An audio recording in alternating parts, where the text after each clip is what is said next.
Bismillahir Rahmanir Rahim. Alhamdulillahi Rabbil Alameen. Hamdan kathiran tayyiban mubarakan fi. Wassalatu wassalamu ala Sayyidi Mursaleen Muhammadin wa ala alihi wa sahbihi ajma'een. We begin in the name of Almighty Allah, the most merciful, the most beneficent, to whom all praise and glory belongs, and we send our countless greetings of peace, blessings, praise, and love upon the master of mankind, the very best of creation. He is, of course, Muhammadin Mustafa, Rasulullah sallallahu alaihi wasallam. Good afternoon and assalamu alaikum wa rahmatullahi wa barakatuh. May peace and blessings be upon each and every one of you in abundance. Endless. Yes, that's right. Ladies and gentlemen, brothers and sisters, it's Ramadan FM and it's me. I'm back. It's Brother Irfan with a new show. Well, kind of new show. It's called Talking Heads. It's similar to what we used to do on Drive Time, if you have been tuning in for the last few years, the Drive Time afternoon show, where we take in some really interesting, curious, compelling, exciting guests, and we share their stories with you. I hope, first of all of you are well. We've got a week to go before the big Eid celebration, so I hope you're making the most of these glorious, blessed nights in the last few days of Ramadan. So whatever it is you're doing, make sure you're making lots of dua, you're praying on time, you're doing as much as you can, you're giving as much as you can in charity, helping people out before you start that big bake-a-thon that's going to be sort of coming around this weekend, getting ready for Eid. Youngsters, I hope you're making the most of your Easter break. Hope you're helping your mums and dads around the house and not being a pain and not getting under their feet. But whatever you're doing, please, please, please continue to remember in your du'as those who are less fortunate, those who are being oppressed, those who are being in the worst possible conditions. So thank you so much for joining me. You can check us out on YouTube Live. Hello to all the YouTube viewers, wherever you might be. Thank you and welcome to the program. And you can check us out on Instagram, Facebook, TikTok, Twitter, all the good stuff. And if you want to take part in today's show, if you want to give us a call or drop in a comment or a question, you can do so by calling the studio line on 0116 4822086, or if you're feeling shy, you can always WhatsApp me on 077 488 55055. So this is Talking Heads, a new show, slightly different to what we did on Drive Time, but we've got some really exciting guests lined up for you between now and the next week or so. Inshallah, we'll be trying doing as many of these afternoon shows as we can. So hold tight. It's really good to be back. I've missed you guys, and I hope you've missed me. Doing Drive Time last year was fantastic, and unfortunately did not get the opportunity early on in Ramadan. But inshallah, Allah works in mysterious ways, and I'm here now to keep you company in the afternoons. Right, and today's guest, our very first guest on Talking Heads, is someone I am dying to meet and dying to learn more about. I am very delighted and very privileged to introduce to the Ramadan FM listeners, Sister Amirah Scarisbrick. Now, Sister Amirah is a revert of 23 years. She's a mum and an activist. She loves doing work which involves bringing communities together and improving relations between all different types of communities. She's a Scouser, so she's from Liverpool, and she's also founder of the Ramadan Challenge. And she's also someone who has a big interest and a big affinity towards one of the first female English Muslim converts in England and in Britain. And that person is Fatima Elizabeth Cates. And we're going to be learning a bit more about her and her life and why she reverted to Islam in the 1800s. But before we do that, let's welcome our guest, Amirah. Assalamu alaikum, Sister Amirah. Wa alaikum salam. Hope you're all well, inshallah. Yes, alhamdulillah, jazakallah khair. Listen, thank you so much for joining us this afternoon. As a mom, I guess you must be super busy in the afternoons during Ramadan especially. So we're really grateful for your time this afternoon. How are you? Alhamdulillah. It's my pleasure. How's the wonderful city of Alhamdulillah, Liverpool? we're very good. Fantastic as always. Yeah, alhamdulillah, the sun's been shining and we're in the last week of Ramadan and time is flying by. So we're just trying to get all the barakah we can out of this month, what's left of it, inshallah. Alhamdulillah. I have to ask before we start, are you a Reds fan or a Blues fan? Absolutely red, without Red. doubt. Oh, Yes. so you must be buzzing right now. Well, yeah, I'm buzzing because on Sunday we're having an iftar at LFC, and Okay. it's the second one, to my knowledge, that we've had as a community. But this one, I've actually been invited as a speaker for some reason, just to talk about my journey, a little bit like today, to Islam. So I'm really delighted because I've got two children who are both massive Red fans, and so yeah, we're super excited. I was hoping they might even let me run on the pitch, but I don't think they'll allow that. So, Well, but inshallah. we'll talk a little bit about sort of Liverpool and the impact Mohammed Salah has had on the city. But I'm really curious to learn about your journey towards Islam, Amirah. I mean, 23 years ago, so that's what, just at the turn of the century, really, turn of the Just millennium. after 9/11, actually. Okay, so tell us, what was it like before you embraced Islam, and how much did you know, and what was that key pivotal moment where you thought, you know what, this is for me?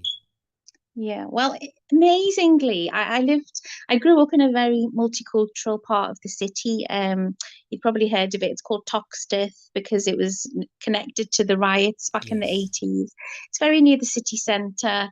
There's a lot of diversity there, and my parents had a lot of friends from different backgrounds, but for some reason, I don't recall meeting a Muslim until my mid-20s. I found out my mum used to work for a shipping company called Niger Line, and I remember that was a very happy time. I used to go and visit her, and her boss was actually a Nigerian Muslim, but I never got to meet him. That was probably the closest I'd ever got to a Muslim. So it wasn't until my mid-20s that I met a Muslim, and I have to say, I knew absolutely zero about Islam. But when you meet Muslims, they all carry a little something, don't they? A little bit Absolutely. of Muhammad light, sallallahu alaihi wasallam, to different degrees. And I obviously was exposed to that light, and something attracted me. And I have to say, I knew nothing, but what I liked was their how they looked after their family. I liked the discipline of the faith because I had a very liberal upbringing, and my parents were like 17, 18 when I was born. Wow. And my dad, he was in a band. It was actually quite, when you look back, it was quite an interesting childhood. I remember going to like band practices in damp cellars with him, and he was in a band with all these black guys with big afros. You can imagine in the 70s. And the music was fantastic, wasn't it? Really, I think back then. But I was searching for, I think what I needed, Irfan, was grounding. That's what I needed before Okay. anything. And Islam grounded me.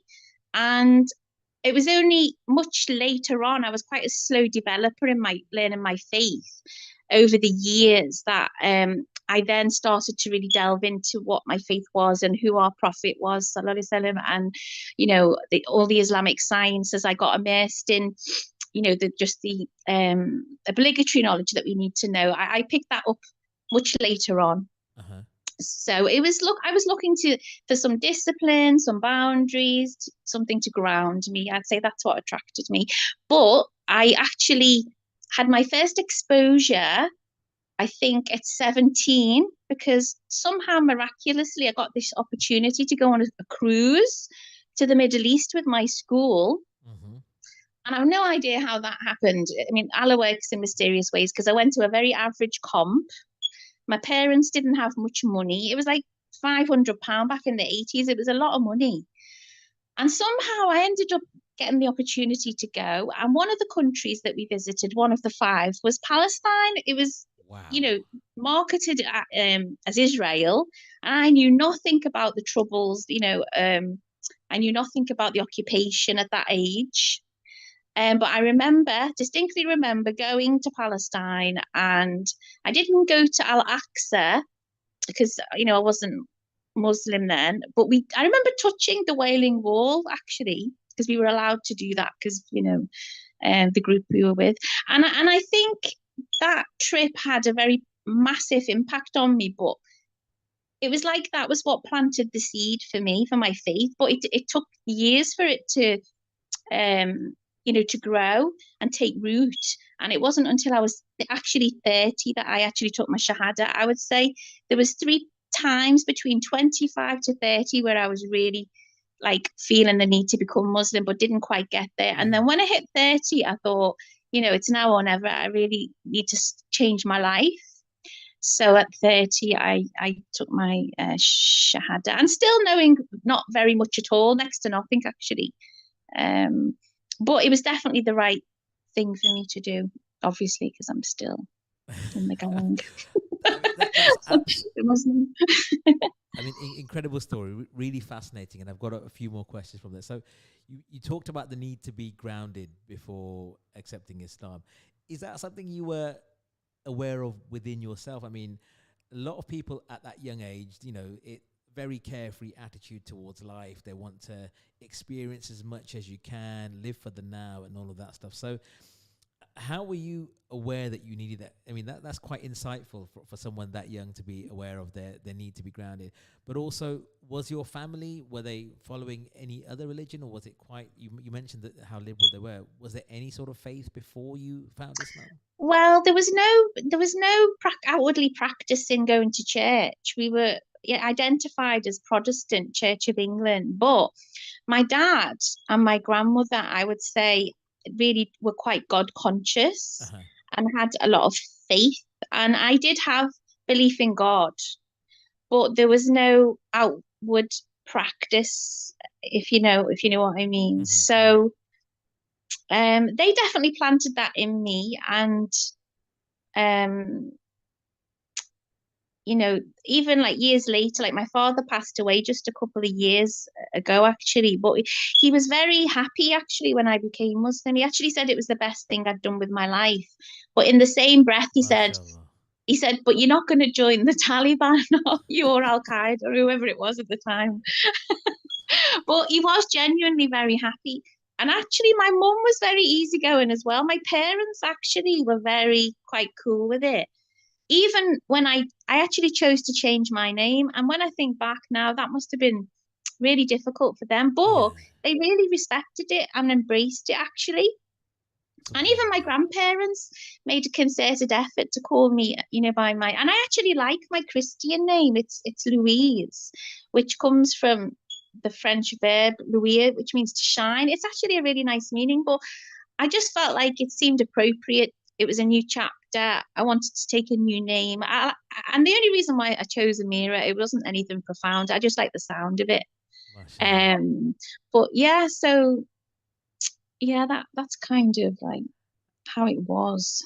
It's really interesting to learn that you had such a positive response to your decision to embrace Islam, because for the majority of reverts, it can be quite an isolating experience. It's a time of loneliness, and they in many ways they're shunned by their own communities, their own families, and it's very difficult for them to get acceptance within the local Muslim community as well. So really, Mm. it's really heartening to hear that your parents, embraced it with you in that respect. So, listen, thank you so much for sharing. 23 years later, as strong as ever, and I'd like to talk a little bit about Fatima Elizabeth Cates. Now, correct me if I'm wrong, Amirah, but she was one of the first English women during the Victorian age to embrace Islam in Liverpool. Is that right? Yes, as far as we know, yes, she was the first, as far as we know. And she was only 19 when she embraced Islam, and she seemed to be very active. She went to one of Abdullah Quilliam's talks, which was in the Wirral in Birkenhead, and she was in the abstinence of alcohol type of movement, which is what Abdullah Quilliam was involved in. And she was very inquisitive. She asked him some questions at the end of his talk, and he ended up giving her his own copy of his Quran. And I think she believes she went home and read it, with interest. And her family, she had a much more difficult reception I can imagine. I with her mean, own in the family. 1800s, I doubt. If you think about society back then, very led by religion and either Catholic or Church of England or whatever that might have been, and the Yeah. notion that this strange religion from the desert is infiltrating our shores, our land, Mm. must have been a great way. But is there any significance to Fatima as an English woman accepting Islam? Was there an impact as a result of that spread throughout the country or throughout Liverpool and the Northwest. What was so special about her? Well, I think it's her and like the work that she did. Her legacy's really only come to light really in the last like so many not many years. I mean, the first time we heard about her, I think, was in 2010 when Professor Ron Jeeves he writes a little bit about her. Okay. And I remember Abdullah Quilliam Mosque. We actually did a play when I was involved there, and I played Fatima Cates. And I hated drama at school, but I remember really getting into the role on the stage. I only had about a paragraph to say, to be honest, but I really loved it. But I mean, over time, there's been people doing more research on Fatima, and Hamid Mahmood. He's from East London. He runs a madrasa in East London that he actually named after Fatima, and he, since Ron's research, has managed to find a lot more information about Fatima, and she did have a quite a significant role within the mosque. She was considered a co-founder of that very first mosque. She was the first treasurer. Mm-hmm. She wrote pieces in the media to the press, defending Islam. And on the first day that they actually opened in 1889, I think it was, they opened on Christmas Day and they fed the poor children. And if you go to Abdullah Quilliam Mosque now, you can actually go into the cellar down, underneath and see the original part of the original kitchen where the food was probably prepared.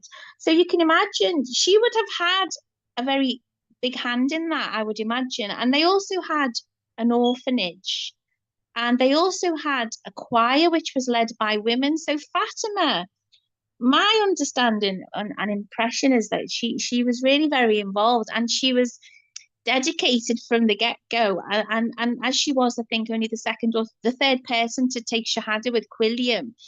Before they acquired the building of Brome Terrace, they used to meet, I think, in a rented room, and it would just be her, Quilliam, and this other brother who took Shahada initially in the early days. So I think she was very, her role was very significant, and it's nice that she's being recognised for that now, and hence why when Hamid discovered her grave, which is actually a stone throw from Anfield Football Stadium. It's such a massive cemetery, so he did a great job of finding it. It was an unmarked grave. That motivated me to get a headstone for Fatima a couple of years ago in Ramadan, actually. Mm-hmm. And we raised the money within 24 hours. There was a lot of interest in her story. MashaAllah, And incredible. Professor Ron Jeeves, I know him quite well, and so he helped me to decide what we put on the headstone, and we decided that we put the last verse of a poem that she actually wrote herself, because I really wanted people to hear her voice, and I think we achieved that, and since the headstone's been put on, she's now getting people visiting her from sometimes from all around the world, so I do think she's a very significant female figure and a great role model for us to follow. I was looking And into her a little bit about her yesterday in preparation for our conversation today. And she died quite young, didn't she? Very relatively young. yes, Only 30, is it 35 years old when she passed? yes, she was very, very young, yeah. And she left a son as well, who was, I think, around, I don't know, maybe 9 years old. And do we know what happened to her son? Well, she left him in the care of Abdullah Quilliam, and something that actually came to light quite recently was that we now believe that she may have been one of his wives, because Right. the dates don't tally up. Okay. She was married to a convert, someone who took Shahada. He worked at sea. I think he was like an engineer at sea. He died at sea. And when you look at the dates, they just didn't add up. And then it Mhm. just became more and more apparent that the child was more than likely Quilliam's. And if you put a picture of them alongside each other, they do look very alike. So she left her son in his care. as far as I know, when she passed. And Yeah, when I go to the grave, I often trying to imagine how it must have been, because you can actually read quite detailed um, reports of what the janazah was like, who was in attendance, what the atmosphere was like.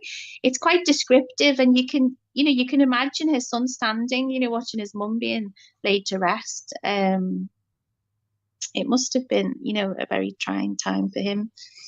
and what was Fatima's legacy, do you think, in the, I don't know, 17, 18 years that she embraced Islam and was an active da'i of Islam and trying to invite people to the way of Islam? Well, I think her she probably did have a lot to do with the amount of women who took shahada, I would imagine. Mhm.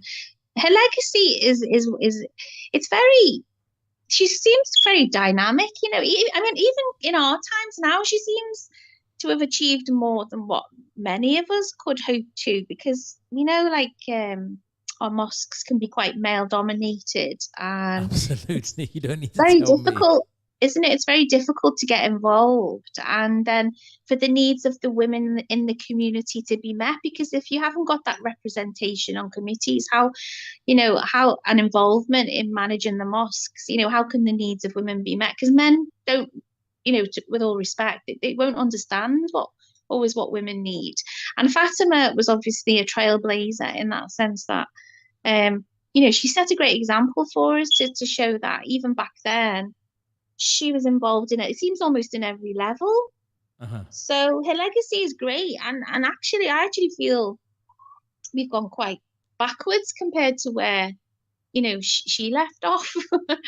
So she's a good blueprint for us to try and emulate her, and hopefully other mosques will then think about all the benefits of having women involved, because we are half of the ummah, half of the community, and women do so much in the background, but they just often don't get the recognition. And I think it's only been recent years that Fatima has as well got recognition for what she did. Okay.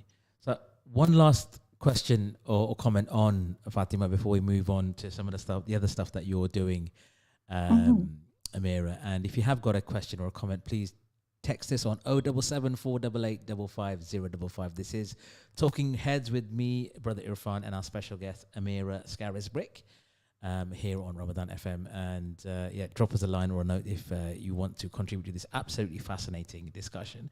But just going back to Fatima on this point, was there a lot of stigma? Was she stigmatized? Was her reputation sullied as a result of her becoming Muslim? I mean, I can only imagine, because there's things like, if you think about the Victorian age, where Queen Victoria famously had her munshi from India who taught her about Islam, and he was he was stigmatized, he was outcast, he was bullied or marginalized, whatever you want to call it.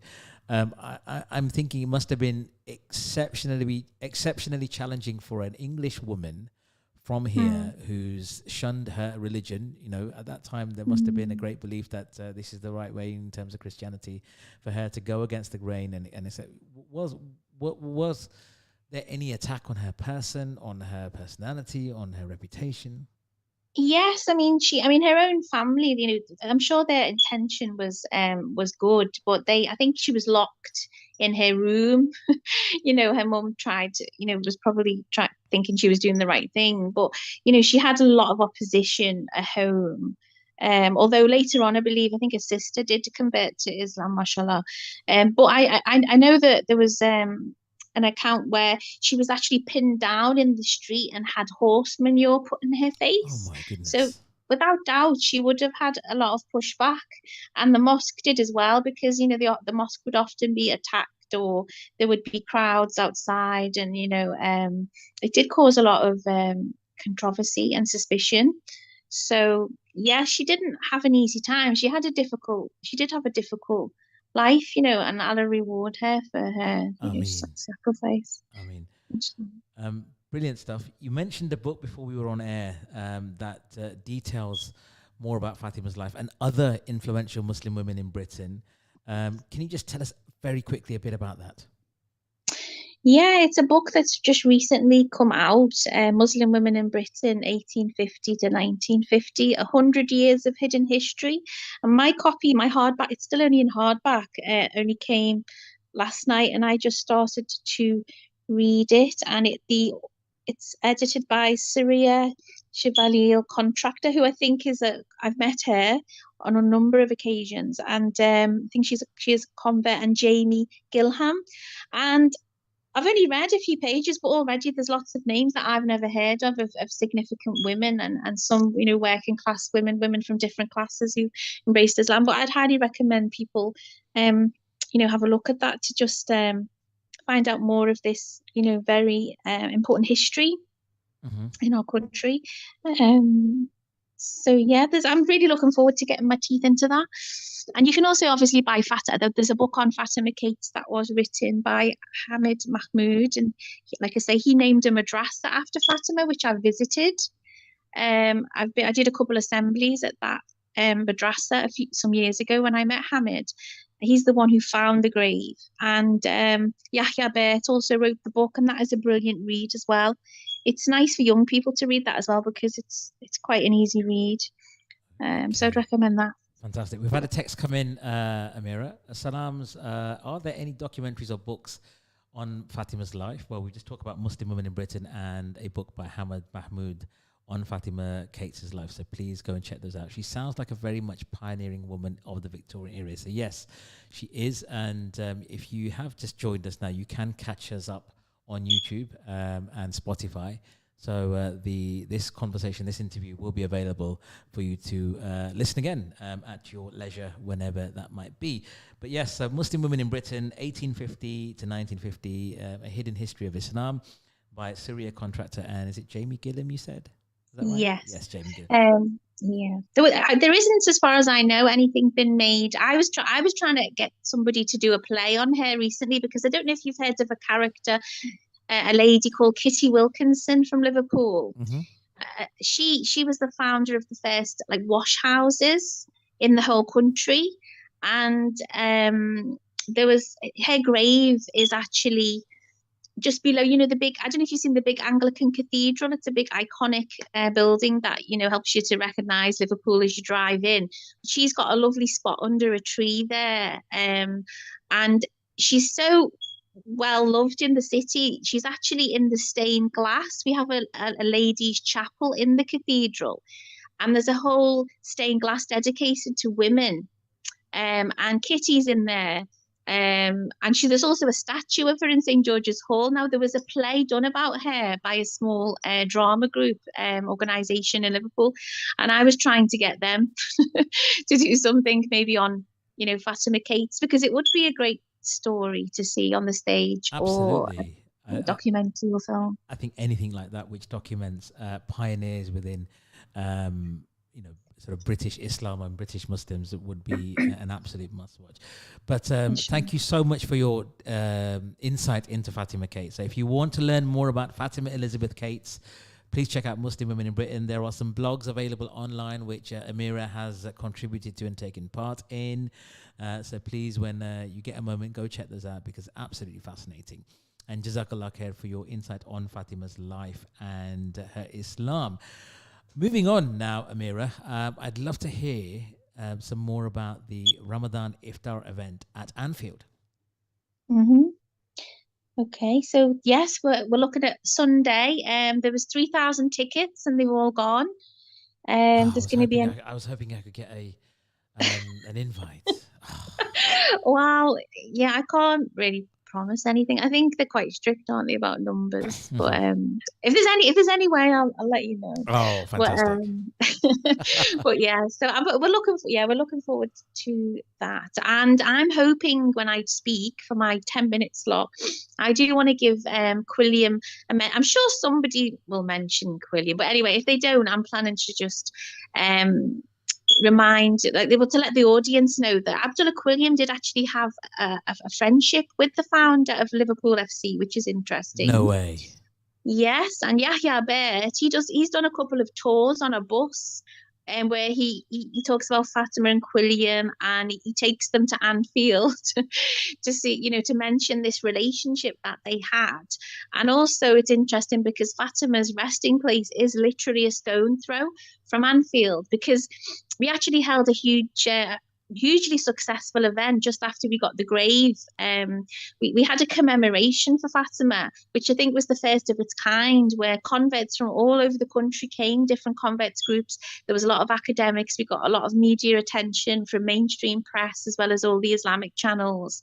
And it was a day when Liverpool was playing Chelsea, and so we had to organize the day to try and avoid all the fans. So that was a challenge, but we managed to pull it off. But yeah, it'll be nice to go to LFC on Sunday, just before the end of Ramadan. And you mentioned that this is the second time that the football club is holding such an event. I'm quite surprised that there's not been more events of this type by such a prominent football club like Liverpool. Yeah, I'm surprised too. Actually, yeah, because yeah, I don't know why that is. Actually, I must like. Is that in any way an impact of the Mohamed Salah effect? Because it has been documented that with the success of Liverpool, and in particular the contribution made by the Muslim players. So if you go back a couple of years, we had Sadio Mane, we had Mohamed Salah. That this has helped to.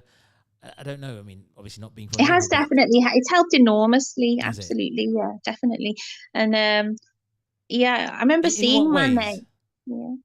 Well, I remember I did a radio program actually talking about this a few years ago. When he was there, like a few years ago, because they used to sing a chant, didn't they? And the supporters about we'll become Muslim too. I mean, that was a first. So he did make, and he seemed proud of his faith. And I think he did the world of good for our youth as well. That's what I love about football and Liverpool, is like they're such a great team that they really raise the aspirations of our children. When you look at like the young players they had on recently, because all the main players were injured, they had like 16, 17-year-olds on the pitch, and my 11-year-old son was just delighted. He was like, these kids are just 5 years older than him, and there they are, representing Liverpool. So yeah, Mo Salah and Mane did so much for the club, and also making it us feel comfortable going into that environment. I think, because I think that there's prayer facilities now at the ground, and Muslim fans and Muslim spectators have ability to, I think, have halal food or.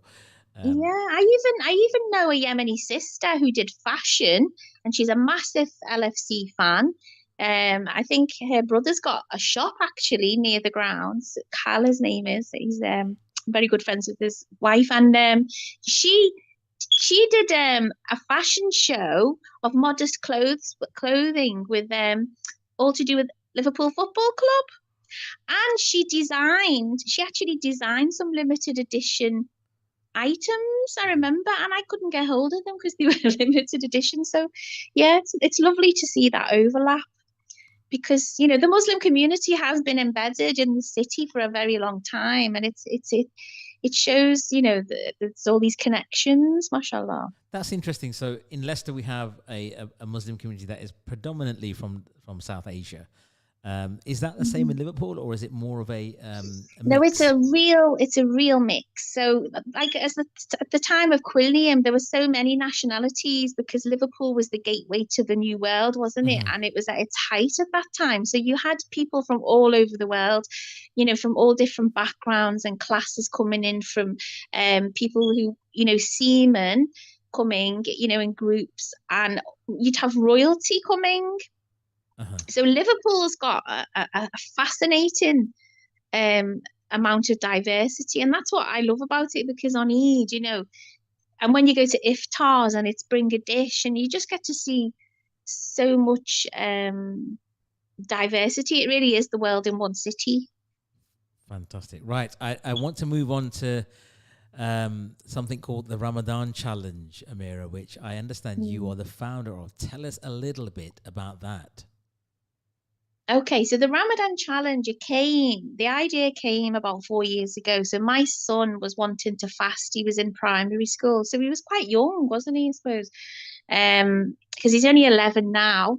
And I remember being a bit apprehensive about asking the school to let them know that he's going to try and fast a little bit. Uh-huh. But I was so heartened because they were very, very supportive, and always have been actually where his faith's concerned, mashallah.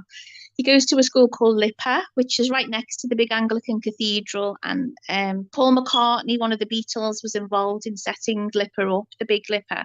And this is like Little Lipper.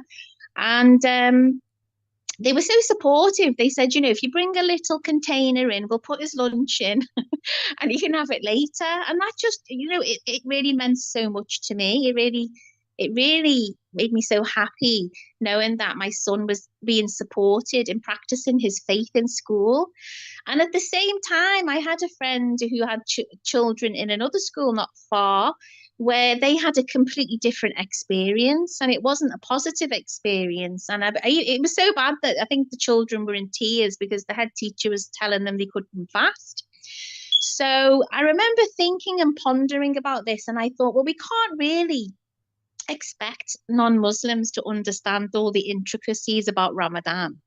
And if you don't know anything about it, I don't know very much at all about any other faith. So why should we expect them to know, the intricacies of our fast? And that's where the idea kind of came from, where I always felt, as well as a convert and a Muslim, that we as Muslim, as a community, we can be very insular for sometimes Absolutely. valid reasons. Absolutely. But we don't always realize that. And I think there are many non-Muslims who would love to taste the sweetness of Ramadan given the opportunity. And I just felt, being a convert as well, you kind of, because you've lived the life of a non-Muslim and a Muslim, you're often a bridge to the two different worlds that, people inhabit. And I just thought, this idea So came on that where, point, Amirah, yeah, sorry to interrupt you there. That's sorry. a really interesting observation and point you make, and it's something which I totally agree with around the insularity of us as communities, because I often find in the workplace people are curious to learn more about Islam. But what do you think? What is the one thing you think we can do that goes against that insularity? Well, just for what I did was I thought, I'm going to invite people to fast for one day, and I'm going to take them a home cooked meal at the end of it. And I'm also going to ask them, this is what I decided. I'm going to ask them to also raise money for a charity, get their friends and family to sponsor them. So this is how the Ramadan challenge came about, because it was something that you call experiential learning. It wasn't just going to a group and talking to them about Ramadan, which has benefits, but it was actually taking them on a journey. Now, the first year that I did it, I asked my son's school teachers to do it, and they embraced the challenge. They were the first school to do it. The head teacher, the deputy, and I think there was 10 of them. And I took them on that journey, and I really took it seriously. Like I said, I'm going to take you on this journey. And I prepared them. I gave them guidance on how to have a safe fast. I supported them. And I said to them, this might be, this is going to be one of the hardest things you've ever done, because the first days are the most difficult. Yes. And the school embraced it. And it had such a positive effect in the whole school environment for everybody, that the Muslim children was suddenly more confident to celebrate their faith, to share their faith. The non-Muslim children wanted to learn about fasting. Some of them partook in the fasting. Some of the parents did. The teachers, it enabled them to understand what it's like for their pupils when they're fasting, and they learned a whole lot of things as well. And they also at the same time raised a lot of money. So as well as the school doing it, I had about 50 individuals in the end. It just kind of took a life of its own. I didn't intend for it to go like this. It just grew. And there was about 50 people who were fasting over the month in the end. And I had to then call in the reinforcements from the sisters. My friends were saying, you can't do this on your own, Amirah. So they were helping me to cook. So that was opening up relationships as well, because the people fasting were very touched that the Muslim sisters wanted to cook for them. And we have fabulous cooks, don't we, in our community? So Absolutely. it had this incredible effect on so many levels. So individually, people were having this very life-changing, enriching experience. On a community level, a lot of barriers were being broken down, a lot of misunderstandings were going out the window, and people were really starting to understand and actually experience it for themselves, and they could, empathize then and more with how it can be, how difficult sometimes. And then on a global level, we're actually teaching people, how to be activists, raising money. So the first year we raised £17,500 in the month of Ramadan. Subhanallah, mashallah. And a lot of that was non-Muslims, but the other knock-on effect was that I didn't anticipate was that born Muslims were so impressed with the project because it was very dawah focused. I had individuals donating over the years, like one person alone donated 5,000. um because they loved the project and they loved That's how it fantastic. built. £5,000. Wow. Yeah, one person just build bridges. So the project just grew. The second year, a secondary school wanted to get involved. They'd observed how positive it was. They've now done it I think it was 3 years on the run. And because they did it so well, and they brought me into the school because to really get the benefits, you need to go on the journey. Yes. And they did it very well. And they then were a flagship example of how other schools could do it. And then other schools got involved, and over the years, and this year, we've had so many schools in the city doing iftars for the very first time ever. Fantastic. And they've also been fasting, the teachers, and they've also been raising money. So I love being a catalyst for change, because it's tiring doing it all on your own. So I'm delighted now that I've created like this shift in our culture where schools are now seeing this as the normal thing to do every year, to fast, to have an iftar, to raise money. And I'm delighted because it's spread. In fact, it actually last year, it got replicated in Canada. A friend of mine did it in Canada. It attracted national news, and she raised a significant amount for the earthquake survivors. Yes. So yeah, it's 4 years now in the running, and I can just see it getting. I can just see it being replicated more and more. So I'm delighted about that. Alhamdulillah. Well, I hope, inshallah, that it does get replicated, and we would love to hear more about it in the future years. So please keep us posted on how the Ramadan challenge grows and like you say, gets replicated across the world and cities. We're running out of time, Amirah, but thank you so much for coming on today. We've got 2 minutes left, and I'd like to give you the last word. So what's your message out there for all of our listeners? Oh, well, really, just to savor every moment, every breath that we have left of Ramadan, because it's slipping through our fingers very quickly. So just do as many good deeds as you can, and as much worship as you can, and maybe all come out of this holy month transformed, re-energized, rejuvenated, and better people, inshallah. Inshallah. And Jazakumullah khair for your time. And I'd like to wish you and your family Eid Mubarak in advance. Thank you so much for joining us. That is Amirah Scarisbrick. Her specialist subject, I suppose, is Fatima Elizabeth Cates. So please check her out.